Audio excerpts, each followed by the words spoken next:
आपके सामने रखते हैं। जैसे बिना स्थूल उपाधि के किसी स्थूल व्यक्ति का मिलन नहीं हो सकता, दर्शन नहीं हो सकता, संपर्क नहीं हो सकता। बिना स्थूल शरीर और इंद्रियों के किसी स्थूल व्यक्ति को न छू सकते हो, न देख सकते हो, न मिल सकते हो। ऐसे बिना सूक्ष्म उपाधि के स्वप्नों में नहीं जा सकते। काल्पनिक भगवान, काल्पनिक देवता, काल्पनिक विषय भोग बिना मन के नहीं हो सकते। व्यापक अस्तित्व न किसी का दृष्टा हो सकता है, न किसी का दृश्य हो सकता है। ब्रह्म किसी का दृष्टा नहीं है, ब्रह्म किसी का दृश्य नहीं है। ध्यान दें, दृष्टा होने के लिए कोई और चाहिए, दृष्टा होने के लिए दृश्य और चाहिए, और दृश्य से अलग दृष्टा चाहिए, चाहे सूक्ष्म है चाहे स्थूल है। इसको कोई दुनिया का व्यक्ति नकार नहीं सकता। किसी मतावलंबी को यदि इस विषय पे चर्चा करनी हो तो हमारा मंच खुला सबको आमंत्रित करता है। अपने कमरे में गोपनीय ढंग से कुछ भी बताता रहे, इसलिए बहुत बड़ा पाखंड पनपता है मजहबों में, चूंकि सब चीज गुप्त रखी जाती है।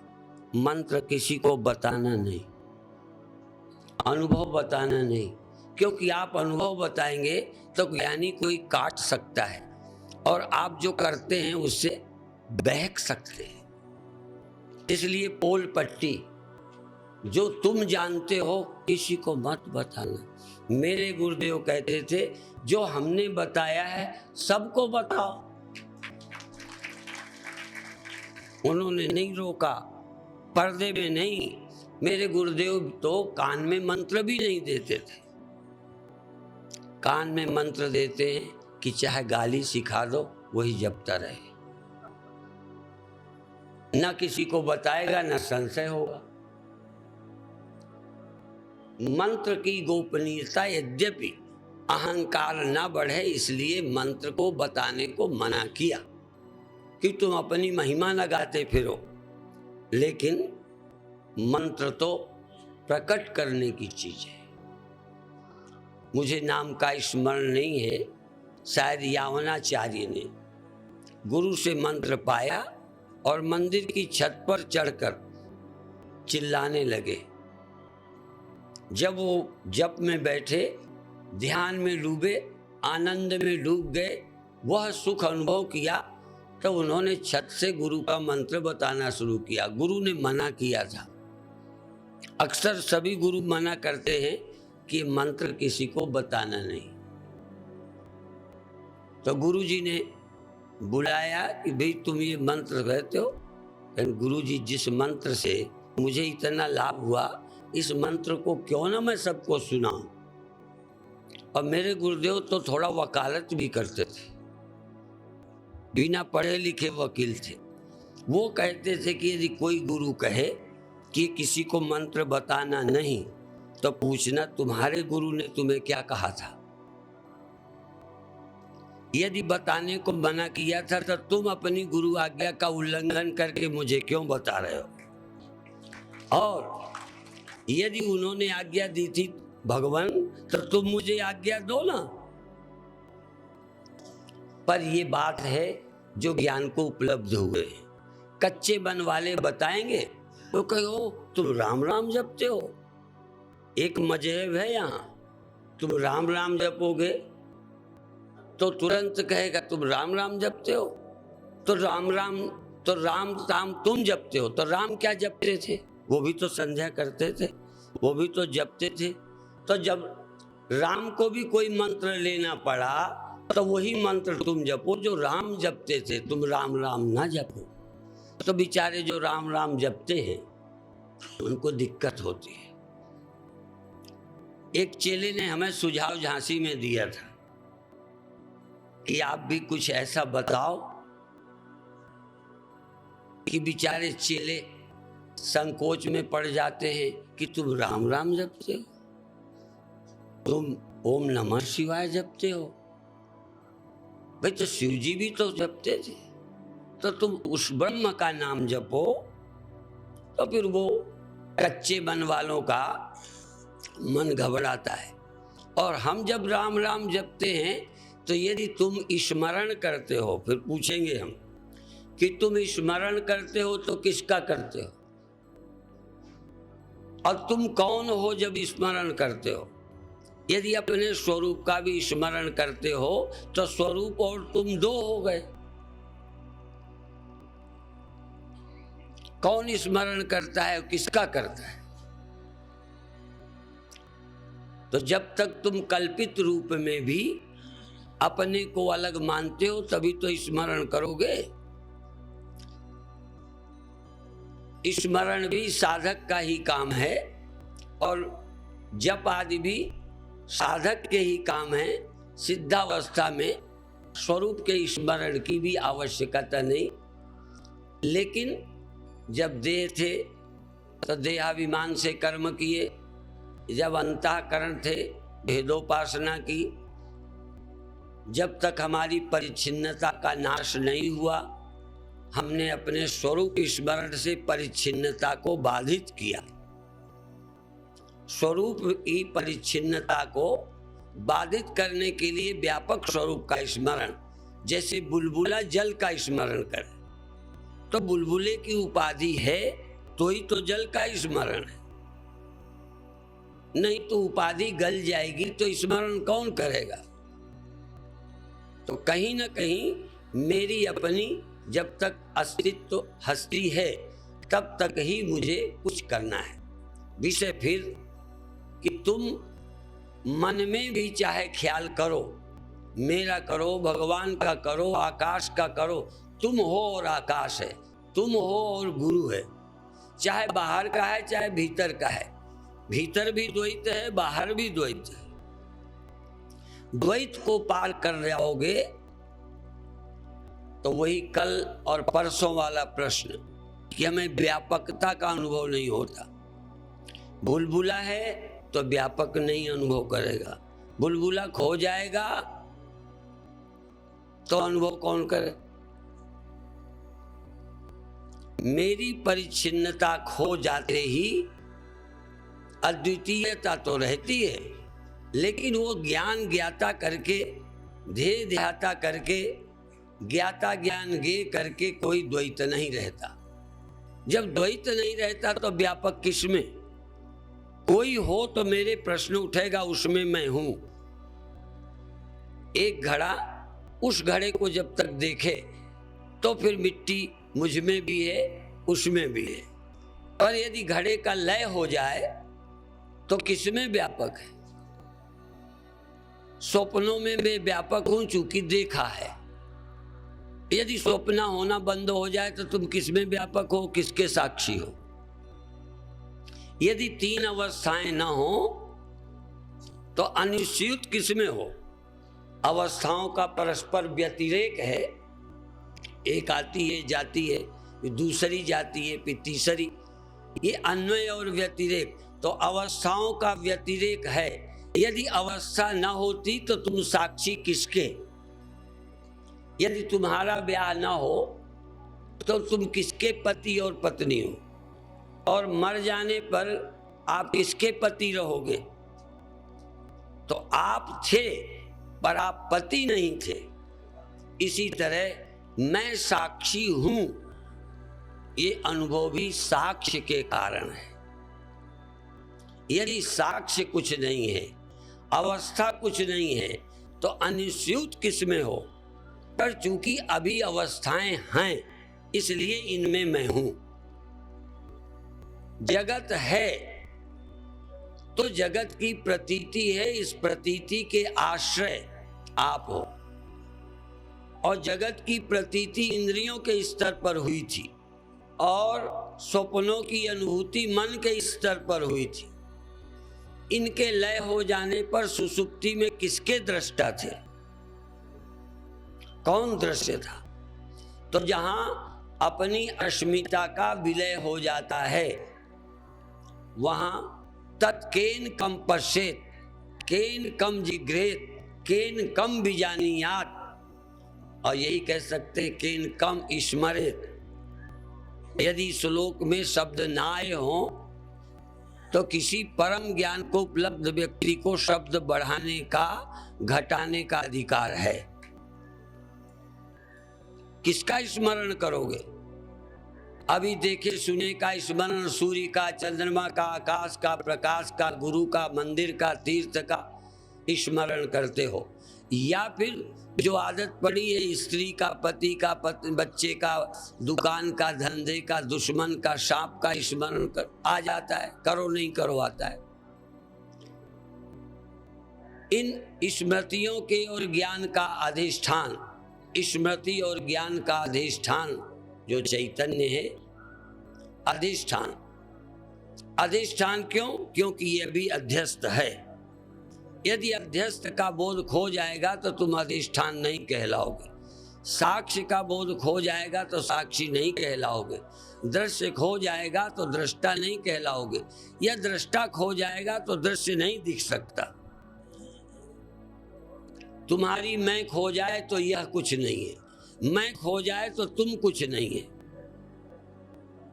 तुम क्या होता है? तुम का ख्याल किसे आता है बिना मैं के? तू ही है, तू ही है, तू ही है, तू ही है। ये कौन कहता है तू ही है? तू कह रहा है तू ही है, तू ही है। तू कह रहा है कि मैं कह रहा है?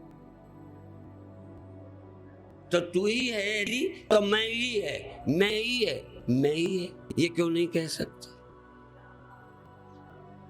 क्योंकि तू का ख्याल जिसके अंदर फुरता है वो मैं है। ये का ख्याल जिसके अंदर फुरता है वो मैं है। और यदि मैं का ख्याल लुप्त हो जाए, क्योंकि नींद में हो जाता है, यदि तू खो सकता है तो मैं भी खोने वाला है।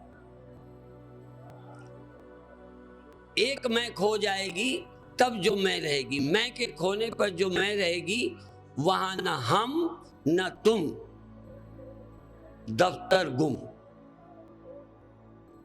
मैं नहीं, तू नहीं। एक अवस्था है जहां मैं नहीं है।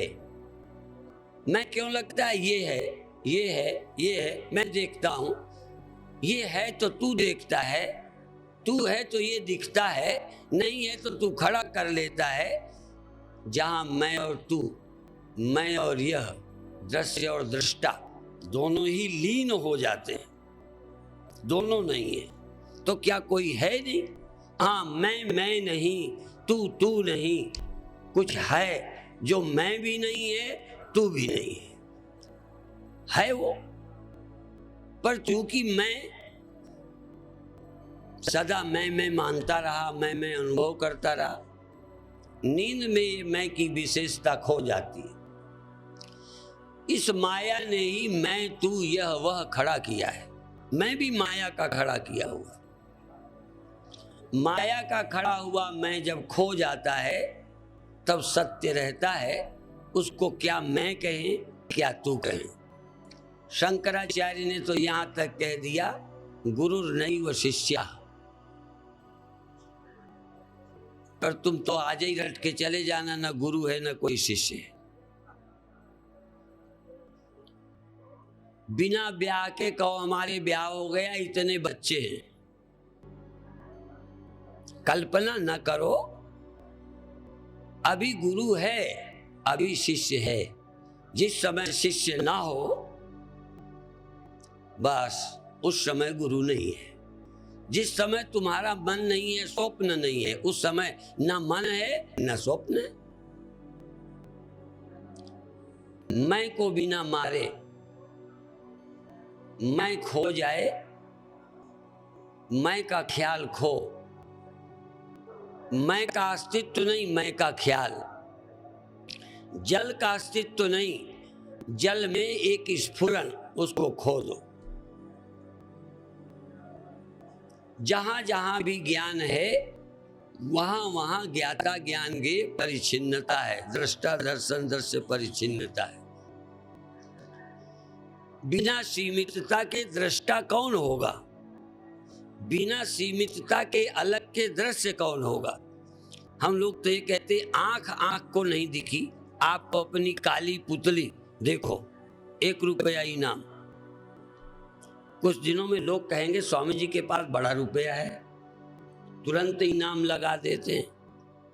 2 ही बातें कहता हूं, या तो इनाम लगाता हूं या चेला बनने को तैयार हो जाता हूं। या तो इनाम ले लो या मुझे चेला बना लो। बना सकते हो तो, पर ऐसे नहीं चुनौती देता। चेला मैं बनने को तैयार नहीं हूं। गुरु बनने का चस्का लग गया है, इसलिए ऐसी जगह कहता हूं चेला बन जाऊंगा जहां जानता हूं तुम बना ही ना पाओगे। तुम चेला मुझे बना नहीं सकोगे। और तुलसीदास ने भी यही किया। सब गुरु लगभग एक जैसे। रविदास कहते हैं हर सा हीरा छोड़कर करत आन की आस, सो नर दोजक जाएंगे सत भाखत रविदास। अपना नाम लेके कहते हैं रविदास सत्य बोलता है। सत्य बड़ा अहंकारी लगता है, जरा गरज के बोलता है। तुलसीदास क्या बोलते हैं? तुलसीदास बोलते हैं ज्ञान कहे अज्ञान बिन, तम बिन कहे प्रकाश, निर्गुण कहे सगुण बिन, सो गुरु तुलसीदास। अब कोई तुलसी का गुरु बनने को तैयार हो तो उसका उत्तर दे। ज्ञान कहे अज्ञान बिन, अज्ञान और अज्ञान का स्मरण भी ना हो फिर ज्ञान कहो। ज्ञान कहे अज्ञान बिन, अज्ञान रहा ख्याल में था तो आप ज्ञानी हो गए। यदि अज्ञानी रहे हो ये सदा भूल जाओ तो ज्ञानी क्या हो? ज्ञान कहे अज्ञान बिन, तम बिन कहे प्रकाश। बिना अंधकार के प्रकाश। जिसने कभी अंधकार ही ना देखा हो प्रकाश। तम बिन कहे प्रकाश, निर्गुण कहे सगुण बिन। निर्गुण की कथा करे बिना सगुण के, चाहे गुरु करके दिखा दे। शरीर नहीं, अंतःकरण नहीं, निर्गुण निर्गुण ब्रह्म ब्रह्म ब्रह्म। तो गोस्वामी जी कहते तेरी ऐसी तैसी। करके कथा दिखा दे, निर्गुण की कथा कर। निर्गुण कहे सगुण बिन, सो गुरु तुलसीदास। इसका मतलब तुलसीदास का भी इरादा ये है कि मैं वो बात कहता हूं कि अब इससे ऊंची कोई बात कह नहीं सकता। मैं अब किसी का चेला बनने वाला एक ही बार बन गया था बचपन में, तब ना समझ था। अब क्या चेला मुझे बनाओगे? एक ही गुरु मिल गया जो अब किसी का चेला बनने लायक नहीं रखा। एक गुरु ने ऐसा चेला बनाया और ऐसा समझा दिया कि अब मैं किसी का चेला हो ही नहीं सकता। और कई लोग पदों के लिए चेला बनते हैं। एक हमारे मंडल में साधु था, फिर मिशन का चेला बना। मिशन से फिर शंकराचार्य का चेला बना। काहे के लिए? ब्रह्म पाने के लिए। ज्यादातर तो जायदाद पाने के चेले बनते हैं, पद पाने के चेले बनते हैं, शंकराचार्य बनने के लिए चेले बनते हैं, मंडलेश्वर बनने के लिए चेले बनते हैं। जो गुरु का चेला होकर फिर किसी का चेला बनता है, इसका मतलब अधूरा चेला था, संतुष्ट नहीं हुआ। पता नहीं गुरु की कमी थी कि चेले की, भगवान जाने। आज अभी एक साधु कपड़ा मांगने आया। कपड़ा इस समय इफरात है, बांट सकता था, पर मैंने कहा तेरे गुरु नहीं है, तेरे आश्रम नहीं है, तेरा संप्रदाय नहीं है, तो क्यों अपने गुरु संप्रदाय की नाक कटाता है जो यहां मांगने आया? नहीं समझ में आया। मैं आप लोगों को भी कहता हूं, तुम एक के होकर भूखे हो तो घर में मांगो। कमी है तो अपने बाप से कहो, तुम दूसरे बापों के यहाँ कपड़ा मांगने जाते हो।